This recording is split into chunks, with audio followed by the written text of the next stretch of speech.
और गाइस अब मैं बनाने वाला हूं एक ऐसा प्रोग्राम जिसके अंदर हम यूजर से इनपुट लेंगे और देन उसी वैल्यू को हम प्रिंट करेंगे जो कि यूजर डालेगा।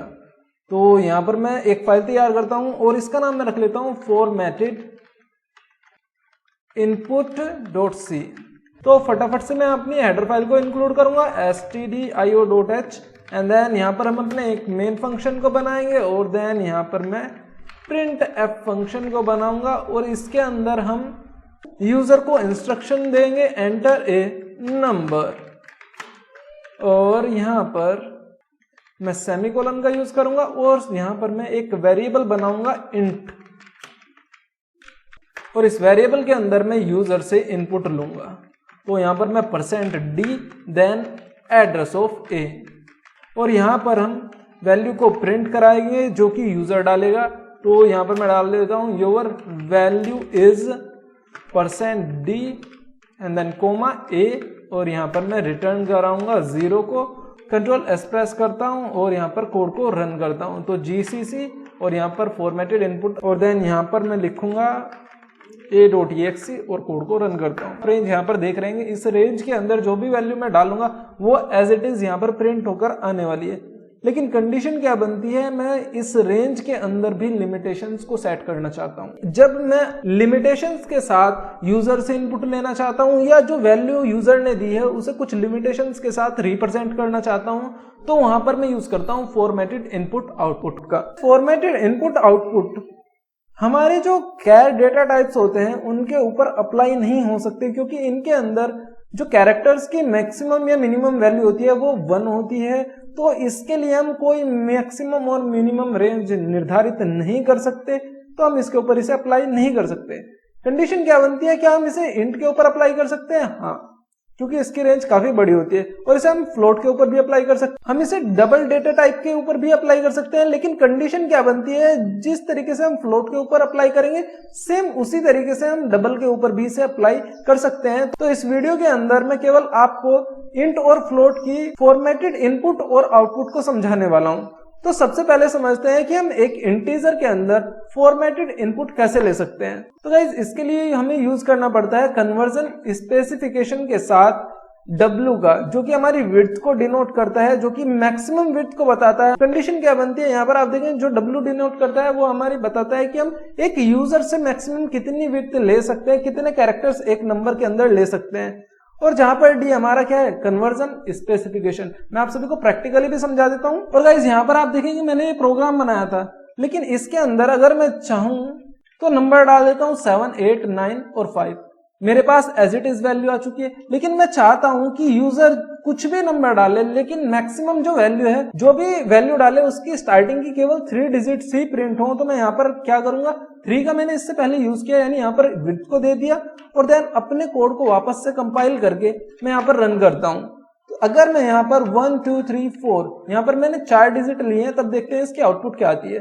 तो गाइस यहाँ पर आप देख सकते हैं कि जो नंबर मेरे पास प्रिंट होकर आया है उसके अंदर केवल 3 ही डिजिट्स हैं। तो यहाँ पर आप इसके लिमिटेशंस को सेट कर सकते हैं इस तरीके से। तो गाइस अब हम समझते हैं कि हम फॉर्मेटेड इंटीजर आउटपुट को कैसे शो करेंगे। तो गाइस इसके अंदर कंडीशन क्या बनती है, सेम वही कॉन्सेप्ट है, लेकिन इसके अंदर हमारी मिनिमम सेट होती है, हम इसके अंदर मैक्सिमम सेट नहीं कर सकते। किस तरीके से, तो गाइस यहाँ पर अगर आप देखें मैंने यहाँ 3 डिजिट्स तो लिए, अगर मैं इसे हटा देता हूँ कि यूजर कोई भी वैल्यू डाल दे, लेकिन जब रिप्रेजेंट हम करें उसे तो मिनिमम कितनी वैल्यू रिप्रेजेंट कर सकते हैं। यहाँ पर मैं डाल देता हूँ 4 वैल्यू रिप्रेजेंट कर सकता है। कंट्रोल एस प्रेस करता हूं और यहां पर इसे रन करता हूं। पहले इसे कंपाइल करते हैं देन इसे रन करते हैं। तो गाइस यहां पर मैं एक नंबर डालता हूं जो 5 डिजिट्स को डिनोट कर रहा है और ये एक्चुअल में इसी तरीके से प्रिंट हो रही है, यानी मैं मिनिमम 4 डिजिट तो डालूंगा ही डालूंगा। अगर नहीं डालूंगा तो ये मुझे स्पेस क्रिएट करके देगा। किस तरीके से, मैं यहां पर एक नंबर डालता हूं 1, 2, 3, तो आप यहां पर देखेंगे कि 1, 2, 3 एज इट इज प्रिंट होकर आ रहा है, लेकिन मुझे डिफरेंस कैसे पता लगेगा। तो मैं यहां पर इन्हें कर्ली ब्रेसेस या कोई भी हमारे ब्रैकेट्स हैं उनके अंदर यूज कर सकता हूं। तो कंट्रोल एस प्रेस करता हूं और देन इसे रन करता हूं, कंपाइल करके वापस से रन करते हैं। और अगर मैं यहां पर 1, 2, 3, 4 डालता हूं तो आप देखेंगे कर्ली ब्रेसेस के अंदर कोई भी स्पेस नहीं है, या मैं यहां पर 1, 2, 3, 4, 5 इतना बड़ा नंबर भी डाल देता हूं तो यहां पर भी कोई स्पेस नहीं है, क्योंकि मैंने इसके अंदर जो मिनिमम वैल्यू डाली है वो 4 है, लेकिन ये 5 है तो मैं डाल सकता हूं। लेकिन अगर मैं यहाँ पर 1 2 3 डालता हूं तो आप यहाँ पर देखेंगे इस कर्ली ब्रेसेस के अंदर एक स्पेस है। सो आई होप आप अच्छे से समझ गए हो कि हम इनपुट और आउटपुट के अंदर फॉर्मेट किस तरीके से लगाएंगे। एक्चुअल में फॉर्मेट कुछ नहीं है, केवल हमारे जो नंबर्स हैं उनकी डिजिट्स की विड्थ को सेट करने का तरीका है। और सेम यही कॉन्टेस्ट रहता है हमारे फ्लोटिंग पॉइंट नंबर्स के साथ। अगर हम जब इनपुट लेते हैं तो कंडीशन कुछ इसी तरीके से रहती है, लेकिन मैं आपको एक एग्जांपल यहाँ पर समझाना चाहूंगा। और गाइस ये दो वेरिएबल यहाँ पर मैंने बनाए हैं ए बी, जिनके जो डेटा टाइप है वो फ्लोट है। अगर आप ए के अंदर वैल्यू देखें तो 54.4 है और बी के अंदर आप वैल्यू देखें तो 45.8 है। तो कंडीशन क्या है, मैं यहाँ पर जब यूजर से इनपुट लूंगा, यहाँ पर मुझे एड्रेस ऑफ का यूज करना है। जब मैं यूजर से इनपुट लूंगा तो पहले के इसके अंदर इनपुट की जो मैक्सिमम वैल्यू है वो क्या है 3, यानी मैं 3 से ज्यादा कैरेक्टर्स का यूज नहीं कर सकता।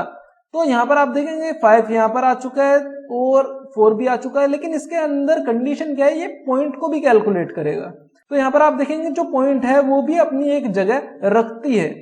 तो गाइस यहाँ पर मैं जो ए वेरिएबल है इसका डेटा टाइप को चेंज करता हूँ फ्लोट के अंदर, और देन यहाँ पर कंडीशन क्या बनेगी, देन यहाँ पर मैं स्कैन एफ के अंदर %f का यूज करता हूं और देन मैं इसे नॉर्मल कर लेता हूं। पहले %f कंट्रोल एस प्रेस करता हूं और देन इसे कंपाइल करके हम वापस से रन करेंगे। और अगर मैं यहां पर जाऊं और यहां पर आप देखेंगे तो 1 2 3 4 एज इट इज प्रिंट होकर आ रहा है, लेकिन अगर मैं यहां पर वैल्यूज कुछ इस तरीके से डाल देता हूं, फॉर एग्जांपल इसके अंदर मैं 3 ही ले लेता हूं उस एग्जांपल के अकॉर्डिंग और कंट्रोल एस प्रेस करता हूं, तो यानी मैक्सिमम में कितनी वैल्यू डाल सकता हूं मैं, यहां पर इसे वापस से कंपाइल करता हूं और यहां पर मैं इसके अंदर 54.8 को ही डालता हूं। तो गाइस यहाँ पर आप देखेंगे कि मेरे पास 3 कैरेक्टर्स प्रिंट होकर आ रहे हैं, केवल 8 मेरे पास नहीं आ रहा है।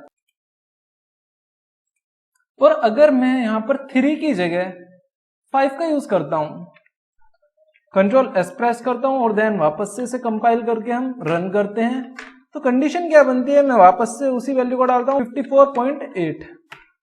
तो गाइस यहाँ पर आप देखेंगे कि वैल्यू के अंदर थोड़ा सा मॉडिफिकेशन है जो कि हमें अप्रोक्सीमेटली प्रिंट करके दे रही है। और गाइस अब हम समझते हैं formatted floating point numeric output को। तो कंडीशन क्या बनती है, इसके अंदर थोड़ा सा मॉडिफिकेशन है जो कि हम विड्थ डालते हैं, साथ ही हम इसके अंदर डाल सकते हैं जब हम इसे प्रिंट कराते हैं printf के थ्रू एक फ्लोटिंग पॉइंट नंबर को, तो हम वहां पर पॉइंट के बाद कितने नंबर चाहते हैं ये भी हम डाल सकते हैं। और यहाँ पर मैं मिनिमम वैल्यू भी डाल सकता हूं, तो किस तरीके से, और यहां से मैं इस रेंज को हटा रहा हूं फिलहाल। देन यहां पर मैं जाऊंगा और इसके अंदर अगर मैं यहाँ पर 4 डालता हूं, कंट्रोल एस प्रेस करता हूं और इसे कंपाइल करके हम वापस से रन करते हैं, यहाँ पर मैं डालता हूं 45.96। तो गाइस यहाँ पर आप देखेंगे कि वैल्यू के अंदर ज्यादा चेंजेस नहीं है। यहाँ पर 95 के बाद वाली वैल्यू 99 में चेंज हो चुकी है, लेकिन मुझे पॉइंट के बाद की वैल्यू भी सेट करनी है, तो मैं यहाँ पर डालूंगा 4 कैरेक्टर्स चाहिए मुझे यहाँ पर, और पॉइंट के बाद केवल मुझे 2 ही वैल्यू चाहिए। कंट्रोल एस प्रेस करता हूं और वापस से कंपाइल करके हम इसे रन करते हैं और वापस से मैं इसी नंबर को डालता हूं 45.96। तो गाइस यहाँ पर आप देखेंगे इसके अंदर अब कोई भी मॉडिफिकेशन नहीं है। और अगर मैं यहाँ पर 3 ले लेता हूं और कंट्रोल एस प्रेस करके वापस से हम इसे कंपाइल करके रन करते हैं, देन कंडीशन क्या बनती है, वापस से मैं उसी वैल्यू को डालूंगा 45.96। तो यहाँ पर आप देखेंगे बाद में 0 आ चुकी है। सो आई होप आप अच्छे से समझ गए होंगे कि हम फॉर्मेटेड इनपुट आउटपुट का किस तरीके से यूज करेंगे। सो आई होप आपको वीडियो पसंद आई होगी। अगर वीडियो पसंद आई है तो वीडियो को लाइक, और जो लोग हमारे चैनल पर नए हैं वो चैनल को सब्सक्राइब करना न भूलें। तो मिलते हैं अगले वीडियो में कुछ और इंटरेस्टिंग टॉपिक के साथ।